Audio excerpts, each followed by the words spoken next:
looking ahead to the Carabao Cup, and that means we can talk about VAR again. So, has it been successful so far? What have we learned from it? I'll start with you, Peter. Well, first of all, I think it has been successful for sure. A long way to go.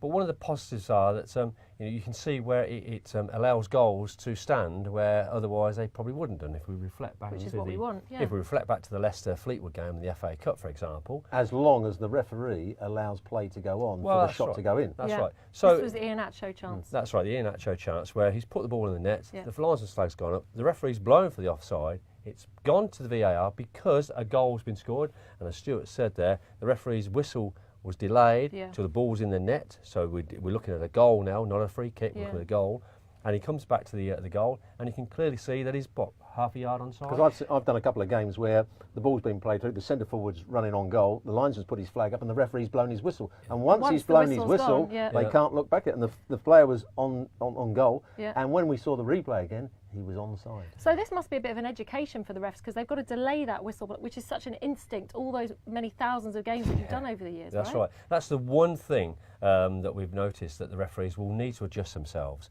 and they need to adjust themselves in so much as just giving themselves that extra 2 seconds for the player to get his shot away. If the ball goes in the net, it can be reviewed. If it goes over the bar, well, you can come back and do what you like. Yeah. But that is a change to them, for sure. So that was a real positive. Okay, let's do some negatives. I mean, there's been a lot of chat surrounding the Chelsea-Norwich game, talking about diving as well.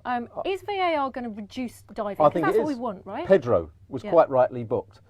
He dived, he knew it, and he knew that when they went to the VAR, he was going to get a booking, and the referee was absolutely right. He didn't protest too much, He didn't protest. Willian did protest. Now, that was a more difficult one because, and we go back to your the saying, clear and obvious mistake. The referee didn't give a penalty. That's a hard one, isn't it? It clear is. and obvious mistake. I'll give it my view on it. Right.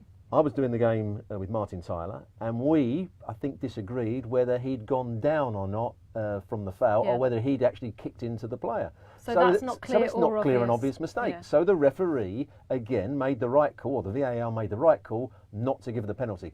Whether he should have rescinded the yellow card, that was another question. So as time goes on, we will start to understand and know what is clear and obvious. Well, that's an evolving process, and at the moment, bear in mind, we're half a dozen games into the testing experiment at the moment. In England, in the Bundesliga, MLS has been doing it, but we're still in this learning curve about what clear and obvious is. And once we get that defined as best we can, then I think people will be much more acceptable to decisions not given, like the Willem one, or decisions given, like the Leicester City one. Okay, I wonder how much of this we're going to see as the Carabao Cup returns. Keep it right here at ESPN.